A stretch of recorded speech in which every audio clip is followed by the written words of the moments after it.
Dear participants of the UNESCO World Conference, people have compared the significance of Yuri Gagarin's flight with the first fish leaving the ocean eons ago to mark a fundamental leap in history, not only in human history, but in the history of earthly life, to be remembered in tens of thousands of years if humankind decides to still exist by then. This curiosity of life to explore new surroundings is at the heart of why we humans do exploration. Why we discovered every continent on this planet, why we started to live and do science in the hostile environment of Antarctica, and why we started to fly to space in the last decades. When I flew to space for the first time in 2014, more than 500 fish had left this blue ocean. I realized in the first second of my first glance out the window that even an entire planet appears dauntingly small in the light of infinity. There was black space all the way around this blue thing below me, nothing holding it or protecting it. Everything on it is finite.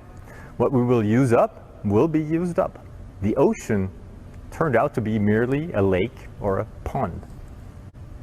And even tinier, thinner, more fragile is the thin layer of haze that surrounds it. The photo that you see here is amongst the first ones that I took from space. I called it Cosmic Smile. I imagine that if fish could feel, this is what this first fish would have felt like just before it jumped back into its ocean, realizing an overpowering importance to protect this place. You are my fellow astronauts, astronauts of spaceship Earth. Just like the International Space Station orbits around Earth, you and I are currently orbiting our central star, the Sun, once every year in a large black cosmos with all of us inside. In the next days, you will be discussing how to keep the life support system of our little spaceship running. We need to keep in mind this is something that we could break, easily break, even unintentionally if we don't pay attention. It has no backup. And if we do break it, then that's it. Then we're finished.